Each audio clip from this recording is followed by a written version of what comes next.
Friend, welcome to my channel. ఈరోజు మనం మేరే Sai 1020 episode తెలుగులో తెలుసుకుందాము. పూజారి మాటలు విని మాయి అన్న ఇద్దరు ఉపనయన కార్యక్రమాన్ని ఏర్పాటు చేస్తారు కుమారుడు కోసం. ఇంతలో ఆ కార్యక్రమానికి అందరూ విచ్చేసి ఎదురు చూస్తూ ఉంటారు, ఆ పిల్లవాడు ఎప్పుడు మాట్లాడతాడా అని. ఇంతలో అలా గాయత్రి తల్లి, చూస్తూ ఉండండి, తప్పకుండా ఈ రోజున పూజారి గారి ఆశీర్వాదంతో మాయి కుమారుడు తప్పకుండా మాట్లాడతాడు. 8 సంవత్సరాలుగా మనం ఎదురు చూస్తున్న పని ఈ రోజున పూర్తవుతుంది అని అలా అనగా, ఇంతలో హోమ కార్యక్రమం పూర్తయిగానే వెంటనే పూజారి గారు, బాబు నీవు ఇప్పుడు మాట్లాడు అని అంటారు. వెంటనే ఆ పిల్లవాడు మౌనంగా ఉండగా, ఇంతలో అలా మరలా పూజారి గారు, చూడు భిక్షాం దేహి అంటూ భగవంతుని నామం తలుస్తూ అనవు అని అంటారు.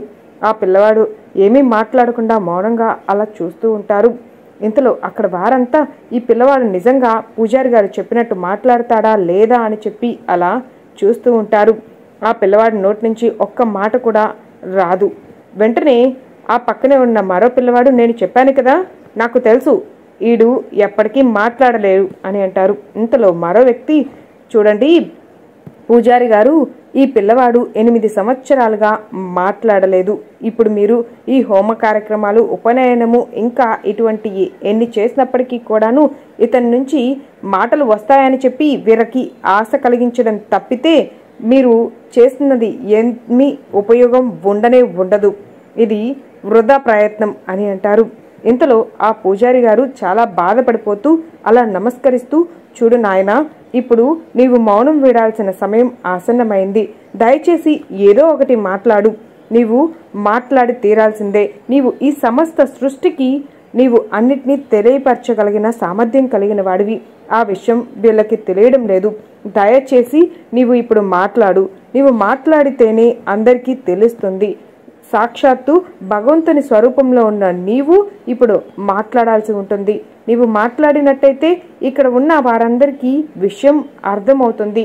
నీవు తప్పకుండా మాట్లాడాల్సిన సమయం ఆసన్నమైంది అని చెప్పి అలా బ్రతిమలాడుతూ అడుగుతారు. అయినప్పటికీ పిల్లవాడు మాట్లాడు. ఇంతలో ముసలి వ్యక్తి ఒక అతను, చూడండి అనవసరంగా మీరు అతన్ని మాట్లాడించే ప్రయత్నం ఏదో చేయగలను అని అభిప్రాయపడుతున్నారు, అంతేకాని అతను ఏ విధంగానూ మాట్లాడలేరు. ఎన్ని ప్రయత్నాలు చేసినా కూడా అవన్నీ వృధా ప్రయత్నాలే. ఎందుకంటే ఆ పిల్లవాడు 8 సంవత్సరాలుగా మాట్లాడండి. ఈరోజు మీరు హోమ కార్యక్రమాలు ఇవన్నీ చేసినంత మాత్రాన మాట్లాడతాడా? అసలు అవన్నీ ఎక్కడిది మీరు మాట్లాడించగలుగుతాను అని అభిప్రాయపడుతున్నారు, అంతే. ఇదంతా పూర్తిగా వృధా ప్రయత్నం అని అంటారు. ఇంతలో మరో వ్యక్తి, అన్న అలాగే మాయి ఇద్దరు ఈ రోజున ఈ యొక్క కార్యక్రమం నిర్వహించారు. ఆ పిల్లవాడికి మాటలు వస్తాయని, సాక్షాత్తు భగవంతుని స్వరూపం అని ఈ పిల్లవాడిని అభిప్రాయపడుతున్నారు. కానీ అదంతా పూర్తిగా అబద్ధం. నిజానికి అతను దురదృష్టవంతుడు కాబట్టి ఆ పిల్లవాడికి మాట రాలేదు. ఆయన ఎన్ని సంవత్సరాలు మాట్లాడలేని వాడు ఇప్పుడు మాట్లాడతాడని ఆశ పెట్టుకుంటే అది ఎంతవరకు సబబు అని చెప్పి అందరూ సూటిపోటి మాటలు అంటారు. ఇంతలో పూజారి గారు, చూడండి తప్పకుండా ఈ పిల్లవాడు మాట్లాడతాడు. నాకు పూర్తి నమ్మకం, విశ్వాసం ఉన్నాయి. అందరూ చూస్తూ ఉండండి. ఖచ్చితంగా మీరు ఇప్పుడు ఎన్ని మాటలైతే మాట్లాడారో ఆ అన్ని మాటలకి నిశ్శబ్దం వహించాల్సిన రోజు అనేది వచ్చి తీరుతుంది. ఈ అబ్బాయికి అతీత శక్తులు ఉన్నాయి. సాక్షాత్తు భగవంతుని స్వరూపం.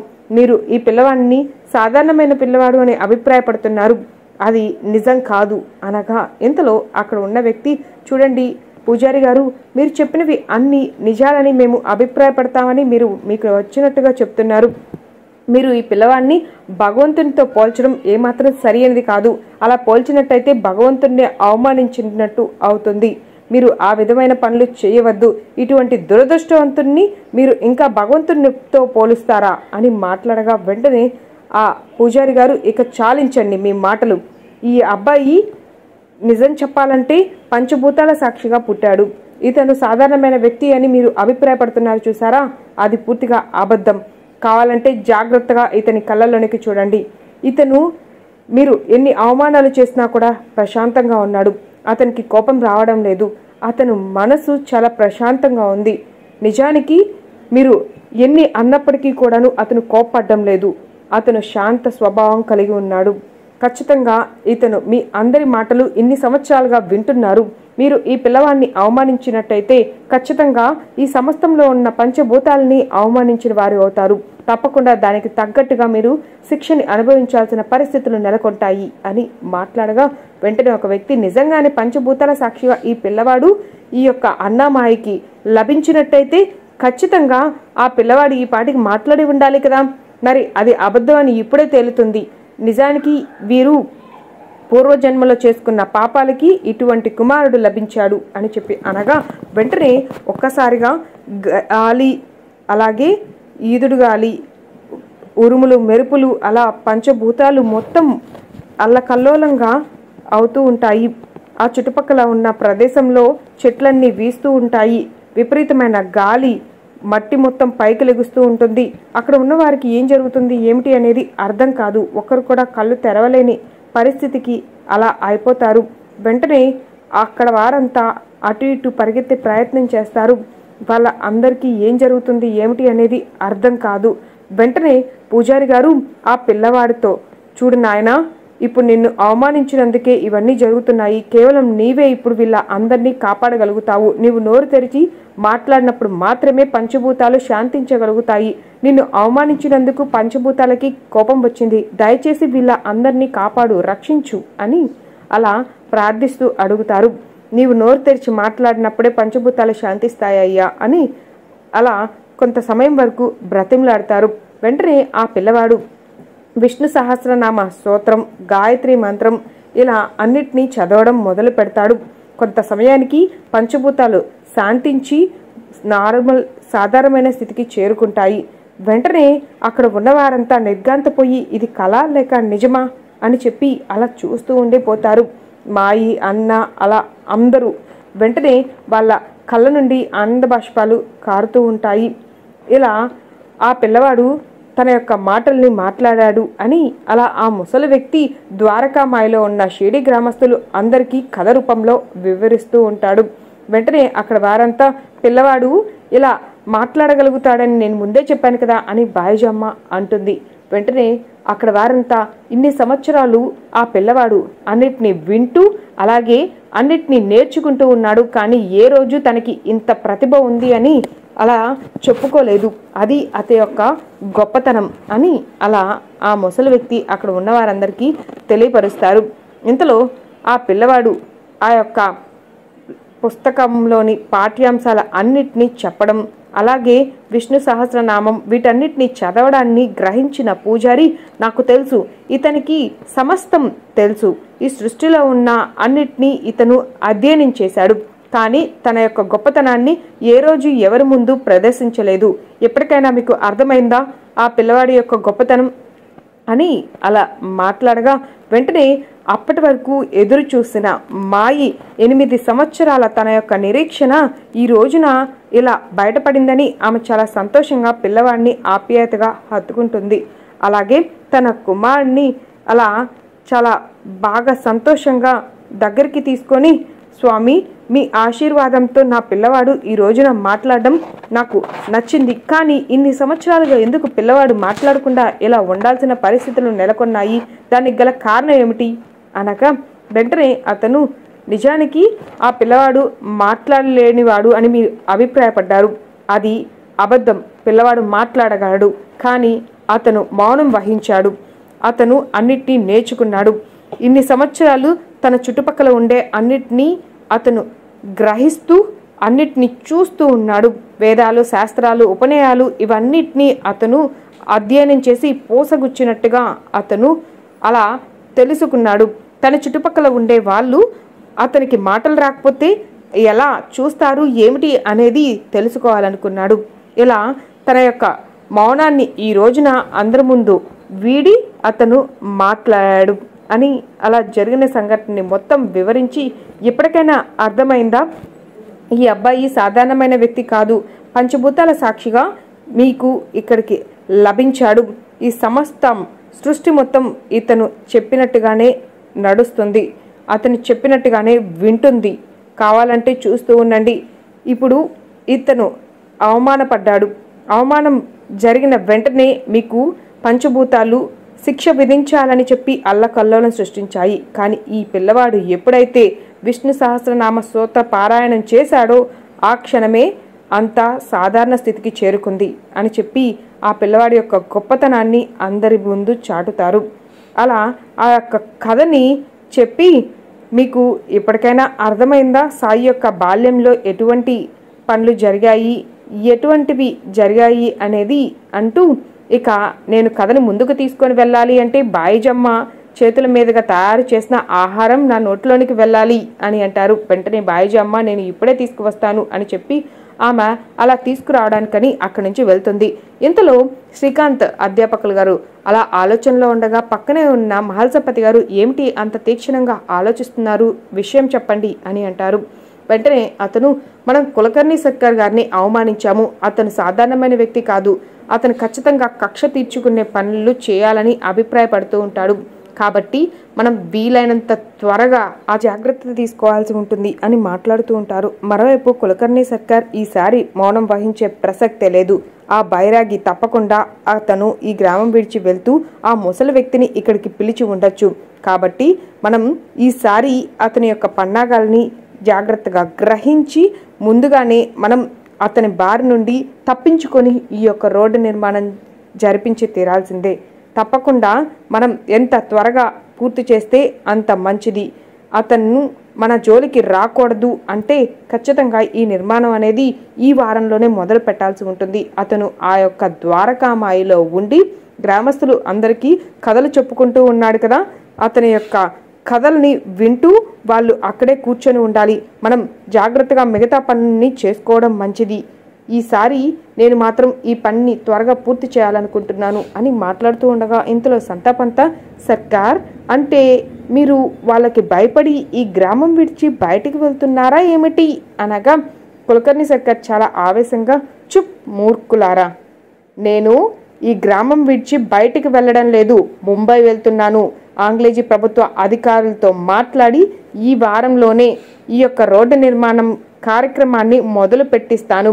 ఆ తర్వాత ఆ బైరాగి అలాగే ఇప్పుడు వచ్చిన ఆ ముసలి వ్యక్తి ఎట్టి పరిస్థితుల్లోనూ అడ్డుపడకుండా తగు జాగ్రత్తలు తీసుకొని ముందుగానే ఏర్పాట్లు చేయిస్తాను అనగా ఇంతలో చిన్నవాడైన పంతాజీ మనకి ఇదే సరియైన సమయం, సర్కార్ గారు లేనప్పుడు ప్రశాంతంగా సేద తీరవచ్చు, 2 రోజుల వరకు అతను ఈ గ్రామంలో ఉండరు కాబట్టి అనగా ఇంతలో ఆ మాటలు విన్న కులకర్ణి సర్కార్ చూడండి నేను లేనని ఇష్టం వచ్చినట్టుగా మీరు ప్రవర్తించవచ్చని అభిప్రాయపడుతున్నారు, జాగ్రత్తగా గుర్తుపెట్టుకోండి, 2 రోజుల్లో ఆ యొక్క బైరాగి ఎక్కడికి వెళ్ళాడు, ఏం చేస్తున్నాడు అనే పూర్తి సమాచారాన్ని మీరు నాకు తెలియపరచలేకపోయినట్టయితే మిమ్మల్ని ఈ గ్రామం నుండి బయటికి గెంటి వేస్తాను, అర్థమవుతుందా అని కోపడతాడు. వెంటనే వాళ్ళ ఇద్దరూ అక్కడి నుంచి వెళ్ళిపోతారు.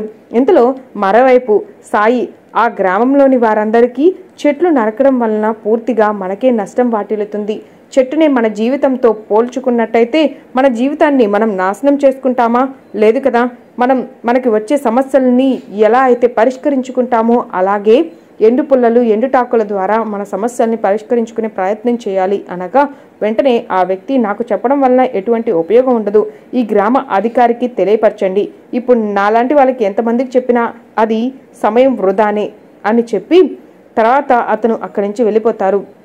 ఇంతలో సాయి మరో ఇద్దరికి చూడండి అని చెప్పి వాళ్ళకు కూడా చెట్లు నరకడం మంచిది కాదు, మనం ప్రకృతిని కాపాడుకోవాలి అని చెప్పే ప్రయత్నం చేస్తారు. వాళ్ళు వినకుండా అక్కడి నుంచి వెళ్ళిపోతారు. ఇలా సాయి ఎంతమందికి చెప్పే ప్రయత్నం చేసినా ఆ గ్రామంలో ఏ ఒక్కరు సాయి మాటలకి విలువ ఇవ్వరు, సాయిని పట్టించుకోరు. ఇంతలో ఈ యొక్క సంభాషణని గ్రహించిన ఆ యొక్క పంతులు ఇంటి వద్దకు చేరుకొని నీకు తెలుసా ఈ రోజున ఆ యొక్క బైరాగి గ్రామంలో అందరి దగ్గరికి తిరుగుతూ చెట్లు నరకవద్దని వాటి యొక్క ఉపయోగాల్ని తెలియపరిచే ప్రయత్నం చేస్తున్నాడు, కానీ ఎవరు కూడా అతన్ని అసలు లెక్క చేయలేదు, పట్టించుకోలేదు, అతని సమయం వృధా చేసుకుంటున్నాడు ఇక్కడ ఉండి అనగా వెంటనే ఆ యొక్క సర్పంచ్ ఇందులో ఆశ్చర్యపోయేదేముంది, మన గ్రామంలోని ప్రజలు మన మాటలకే కట్టుబడి ఉంటారు, ఆయన ఇంతమంది వినకపోయినప్పటికీ కూడాను ఆ యొక్క బైరాగి చెప్పడం మాత్రం మానుకోవడం లేదు అనగా వెంటనే పూజారి ఏది ఏమైతే మనకేంటి, అతను సమయాన్ని వృధా చేసుకుంటున్నాడు, మన పని మాత్రం ఎక్కడ ఆగడం లేదు కదా అని అంటారు. ఇంతలో ఆ యొక్క గ్రామ అధికారి సరే రేపు ఎలాగైనా సరే మనం చెట్లని నరికి ఆ యొక్క అగ్నికి ఆహుతి చేసే ప్రయత్నం చేద్దాము అతన్ని చూస్తుంటే ఖచ్చితంగా ప్రతిదానికి అడ్డుపడేలాగా ఉన్నాడు, కాబట్టి జాగ్రత్తగా అతను మనకి ఎటువంటి సమస్యలు సృష్టించకుండా మనం పనులని పూర్తి చేసుకోవాల్సి ఉంటుంది అనగా వెంటనే ఆ పూజారి, నీవేమీ కంగారు పడవద్దు, నేను చెప్తున్నాను కదా, మన పని ఆ చెట్లని నరకడం అలాగే ఆహృతి చేయడం ఇవన్నీ సమయానికి జరిగిపోతాయి, చూస్తూ ఉండు అని అంటారు. మరోవైపు సాయి అలా గ్రామంలోని వారందరికీ చెప్పి ఎవరు వినకపోవడంతో అలా శివ వాళ్ళ ఇంటి వద్దకు చేరుకుంటారు. వెంటనే పిల్లలు, భార్య, అతను బయట నుంచొని, దయచేసి నన్ను క్షమించండి, నేను మిమ్మల్ని నాతో పాటు ఈ ఇంట్లో ఉండనివ్వలేను, ఎందుకంటే ఈ ఇంట్లో మిమ్మల్ని ఉండనిచ్చినట్టయితే నన్ను ఈ గ్రామం నుండి, నా కుమారులని అలాగే నా కుటుంబాన్ని వెలివేస్తారు ఈ గ్రామ అధికారి. మీరు నాకు సహాయం చేశారు, కానీ మీకు నేను సహాయం చేయలేని పరిస్థితిలో ఉన్నాను, దయచేసి నా యొక్క మొర ఆలకించండి, నా దగ్గర మాత్రం ఉండడానికి మీరు ఆశ్రయం అడగకండి, ఇవ్వలేకపోతున్నందుకు నన్ను క్షమించండి అని బాధగా ఏడుస్తూ అంటారు. వెంటనే సాయి, మరేం పర్వాలేదు, నీవు బాధపడవలసిన అవసరం లేదు అని చెప్పి, అలా ఏడవద్దు, జరిగేది జరగకుండా మానదు, అంతా మంచే జరుగుతుంది, రాముడు తప్పకుండా మేలు చేస్తాడు అని చెప్పి ఆశీర్వదించి సాయి అక్కడి నుంచి బయలుదేరుతారు. మరోవైపు అలా ఆ యొక్క పూజారి, నీకు ఒక విషయం చెప్పనా, మనం ఆ యొక్క శివాని అవమానించడంతో అతను ఆ యొక్క బైరాగికి ఇంట్లో ఆశ్రయం ఇవ్వడానికి నిరాకరించాడు. ఇప్పుడు ఆ బైరాగికి ఈ గ్రామంలో ఉండడానికి అవకాశం కూడా లేదు, ఎక్కడా తల దాచుకోలేక ఖచ్చితంగా ఈ గ్రామం విడిచి వెళ్ళిపోవడం ఖాయం, మన పని సులభమైపోవడం ఖాయం అని అంటారు. వెంటనే ఈ గ్రామ అధికారి, మనం కోరుకునేది కూడా అదే కదా, అతను ఎక్కడి నుంచి వచ్చాడు ఏమిటి అనేది తెలియకుండా మన గ్రామంలోని సమస్యల్లో ఏళ్లు పెట్టే ప్రయత్నం చేస్తున్నాడు, ఇప్పుడు అతను మన గ్రామ విషయాల గురించి మాట్లాడలేని విధంగా అతన్ని బయటికి పంపివేశాము అంతే అని అంటారు. ఇలా జరిగిన కథని ద్వారకామాయి వద్ద అలా ఆ వ్యక్తి అందరికీ వివరిస్తూ ఉంటారు. సాయి చాలా మంచి వ్యక్తి, సాయి ఎన్నో సార్లు ఎంతోమందికి సహాయం చేశారు. సాయి బాల్యంలో అతను ఎప్పుడైతే మాట్లాడగలిగారో అప్పటి నుంచి మాయి తప్పించిపోవడం మొదలుపెట్టింది. తను 8 సంవత్సరాలుగా తన బిడ్డ నోటి నుంచి ఏదైతే మాట వినాలని ఆమె కోరుకుందో ఆ మాటని మరలా అడిగేది, అమ్మా అమ్మా అని పిలిపించుకుంటూ ఉండేది. అలా ఆ యొక్క బిడ్డ మాట పిలుస్తూ ఉండగా ఆమె తన యొక్క కుమారుడికి మాటలు వచ్చాయన్న సంతోషంతో ఆమె ఎంతో ఆనందపడేది. మరుసటి రోజు ఆమె పూజా కార్యక్రమం నిర్వహించుకుంటూ ఉండగా ఇంతలో పిల్లవాడు తులసి కోటకి నీరు పోస్తూ అలా గాయత్రి మంత్ర శ్లోకం చదవడం వినిపిస్తుంది. వెంటనే తల్లి తండ్రి ఇద్దరు బయటికి వెళ్ళి చూస్తారు. ఆ పిల్లవాడు గాయత్రి మంత్రం చదువుతూ తులసి కోటకి నీరు పోస్తున్నాడనే విషయం అర్థమవుతుంది. వాళ్ళ ఇద్దరూ మురిసిపోతారు.